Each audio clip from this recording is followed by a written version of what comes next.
Lab में 5 liquid apogee motor engine को start किया गया। इन इंजन के जरिए ये जांचा जा रहा है कि इनसे कितने थ्रस्ट मिल रही है। इसरो के तमाम टेस्ट उस मेगा स्पेस मिशन के लिए हैं जो भारत के इतिहास का अब तक का सबसे बड़ा और महंगा अंतरिक्ष मिशन होने जा रहा है। इसके लिए आसमान से लेकर जमीन और लैब तक में 24/7 स्पेस साइंटिस्ट काम कर रहे हैं। इस मिशन का नाम है गगनयान। ये भारत का पहला मिशन है जो भारतीयों को अंतरिक्ष में ले जाएगा और वापस धरती पर लाएगा। आज से 5 साल पहले प्रधानमंत्री नरेंद्र मोदी ने यह सपना देखा था। बाकायदा लाल किले की प्राचीर से इसका जिक्र भी किया था।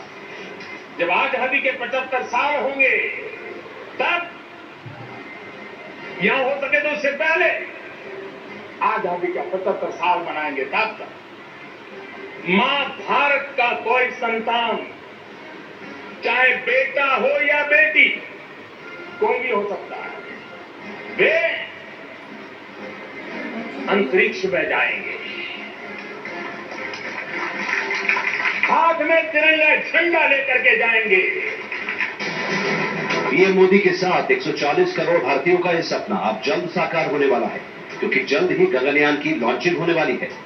गगनयान की अब तक की टेस्टिंग से जुड़ी तस्वीरें तो आपने देखी, लेकिन इसी महीने गगनयान को लेकर एक ऐसा टेस्ट होने जा रहा है जो जल थल नभ में नहीं बल्कि अंतरिक्ष में होगा। कैसे, वो भी आपको दिखाएंगे। लेकिन पहले ये समझिए कि इसरो का मिशन गगनयान भारत के अब तक के तमाम स्पेस मिशन में अहम क्यों है। सबसे पहले इस पर होने वाले खर्च की बात कर लेते हैं। गगनयान का बजट 10,000 करोड़ है, जबकि चंद्रयान के तीनों मिशन पर 1,979 करोड़ रुपए खर्च हुए थे। वहीं मंगलयान पर 450 करोड़ रुपए, जबकि आदित्य L1 के लिए अब तक इसरो ने 400 करोड़ रुपए खर्च किए हैं। वैसे तो आज की तारीख में स्पेस साइंस में इसरो अमेरिकी एजेंसी नासा से कहीं पीछे नहीं। पहली कोशिश में मंगल ग्रह की कक्षा में जाने से लेकर चंद्रमा की सतह पर सॉफ्ट लैंडिंग कर पूरी दुनिया में अपना लोहा मनवा चुका है। लेकिन ये पहली बार है जब इसरो के रॉकेट से कोई इंसान पृथ्वी की कक्षा में न सिर्फ जाएगा, बल्कि 7 दिन तक अंतरिक्ष में रहने के बाद उन्हें वापस लेकर भी आएगा। गगनयान मिशन के 3 चरण होंगे। 2024 की शुरुआत में गगनयान 1 लॉन्च होगा, जो पूरी तरह मानव रहित होगा।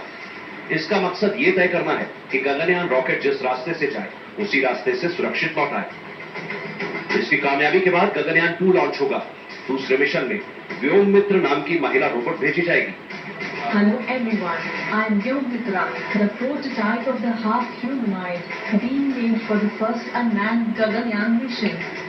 ये वो व्योम मित्र रोबोट है जिसे अंतरिक्ष में जाने के लिए ट्रेन किया जा रहा है।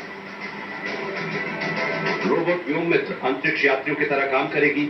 ये गगनयान के क्रू मॉड्यूल को पढ़ेगी और जरूरी निर्देशों को समझेगी। साथ ही ग्राउंड स्टेशन में मौजूद टीम से संपर्क कर बात करेगी।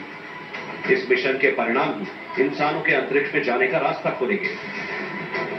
गगनयान 1 में हम क्या करेंगे, ये रॉकेट धरती से ऊपर जाएगा। उसका ऊपर एक यार्ड होगा, वो यार्ड में खाली होगा। वो यार्ड वो धरती को चारों ओर काट के वो नीचे ले जाएगा। सो इससे हम ये पता चल सकता है ये रॉकेट ठीक से काम कर रहा है, वो पूरा सिस्टम ठीक से वर्क कर रहा है। यही होगा गगनयान 1। गगनयान 2 में हम एक रोबोट को अंदर बिठा के हम लेके जाएंगे। सो क्या इफेक्ट पड़ रहा है, रेडिएशन का क्या इफेक्ट पड़ रहा है, ग्रेविटेशनल स्ट्रेंथ ज्यादा होगा, वो समय उस बॉडी में क्या हो रहा है, उसमें सेंसर होगा, वो सेंसर उसको मेजर करेगा। ये सब हम तैयार करके ह्यूमन सेफली जाके आ सकता है करके तैयार करने के लिए एक इस तरह से स्टेजेस होता है।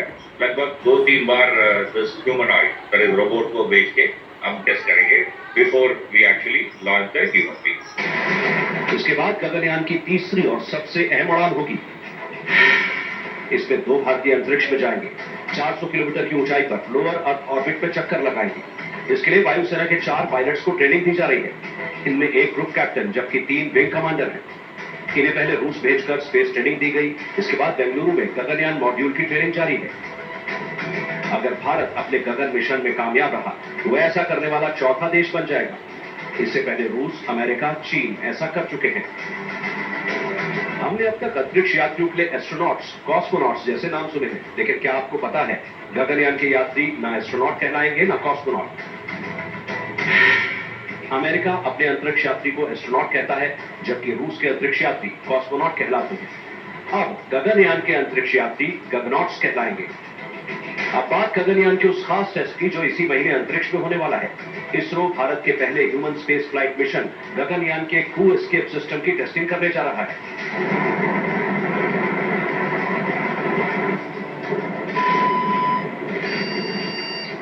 मिशन के दौरान कोई परेशानी आती है तो रॉकेट में मौजूद एस्ट्रोनॉट कैसे पृथ्वी पर सुरक्षित वापस आएंगे, इसे टेस्ट किया जाएगा।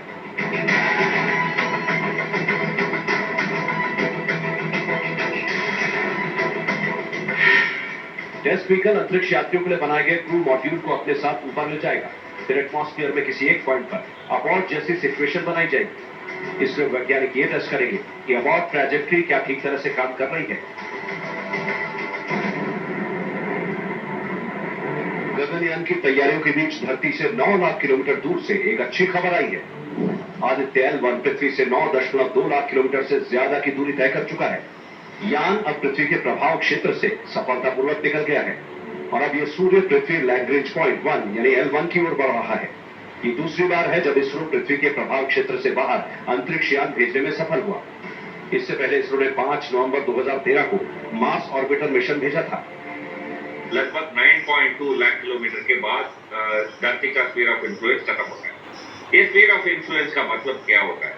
सोच लो मैं एक बॉल इधर से थ्रो कर रहा हूँ, ओके, वो बॉल मेरा हाथ से निकाल गया एंड वो ठीक से आपका डायरेक्शन में आ रहा है।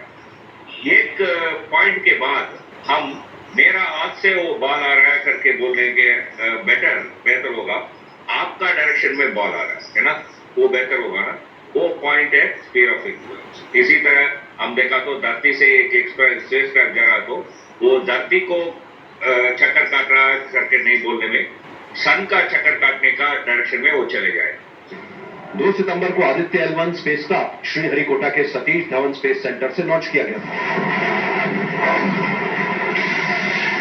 19 सितंबर की रात 2 बजे इसे ट्रांस लैग्रेंजियन पॉइंट 1 में इंसर्ट किया गया। इसके लिए यान के थ्रस्टर कुछ देर के लिए फायर किए गए। अब स्पेसक्राफ्ट को बाकी 6 लाख किलोमीटर की दूरी पूरी करनी है। अगले साल जनवरी में ये L1 पॉइंट पर पहुंचेगा। आदित्य के L1 पॉइंट पर पहुंचने के बाद आगे क्या होगा, ये बताने से पहले L1 पॉइंट को भी समझ लीजिए। ये अंतरिक्ष में मौजूद ऐसी जगह है जो धरती और सूरज के बीच सीधी रेखा में पड़ती है। धरती से इसकी दूरी 15 लाख किलोमीटर है। सूरज और धरती की अपनी अपनी ग्रेविटी है। L1 पॉइंट पर ही इन दोनों की ग्रेविटी आपस में टकराती है। या यूं कहें कि जहां पर धरती की ग्रेविटी का असर खत्म होता है, वहां से सूरज के गुरुत्वाकर्षण का असर शुरू होता है। धरती और सूर्य के बीच 5 लैग्रेंज पॉइंट हैं, जिसे L1, L2, L3, L4 और L5 कहा जाता है। लैग्रेंज पॉइंट 1 को L1 पॉइंट नाम से जाना जाता है। ये स्थान सूर्य के अध्ययन के हिसाब से उपयुक्त है। सूर्य की दिशा में एक विशेष बिंदु है जिसको हम लाग्रांज मान कहते हैं। वो ऐसी दूरी है जहां पर पृथ्वी और सूर्य के गुरुत्वाकर्षण बल करीब करीब बराबर हो जाते हैं। तो वहां ये उस बिंदु पर पहुंचकर कोई भी ऑब्जेक्ट सूर्य का उसी ही गति से भ्रमण करता है जिस गति से पृथ्वी सूर्य का भ्रमण करती है। तो ये एक बहुत ही विशेष बिंदु है लाग्रांज मान, जहां पहले अमेरिकन ऑब्जर्वेटरी सोहो भी विद्यमान है। वो एक हेलो ऑर्बिट में है और आदित्य L1 को भी हेलो ऑर्बिट में ही डाला जाएगा। सूरज पृथ्वी से सबसे नजदीक का स्टार है, इसलिए दूसरे स्टार्स के मुकाबले सूरज की स्टडी करना थोड़ा आसान है। आदित्य L1 सूर्य की स्टडी करने के लिए अपने साथ 7 पेलोड का एक सेट लेकर गया है। आदित्य L1 के 7 पेलोड की खास बात यह है कि ये देश के अलग अलग लेबोरेटरी में स्वदेशी रूप से विकसित किए गए। ये सभी पेलोड इसरो के अलग अलग केंद्रों के सहयोग से तैयार किए गए। आदित्य L1 सूर्य के प्रकाश मंडल, ऊपरी और बाहरी सतह का जायजा लेगा। इससे आकाशगंगा के बाकी तारों की भी स्टडी होगी। सूर्ययान से गैलेक्सी के बाकी स्टार्स की जानकारी भी मिल सकती है। इससे सूर्य में होने वाली विस्फोटक प्रक्रियाओं की जानकारी मिलेगी। वैज्ञानिकों के लिए सूर्ययान के जरिए पृथ्वी और उपग्रहों को नुकसान से बचाने पर रिसर्च करना आसान होगा। इस मिशन से स्पेस के मौसम को भी समझने में मदद मिलेगी। सौर हवाओं की भी स्टडी की जाएगी। सन से कुछ रेस आ रहा है, वो रेस पहला वो स्पेसक्राफ्ट में टच करेगा, उसके बाद अर्थ में आएगा।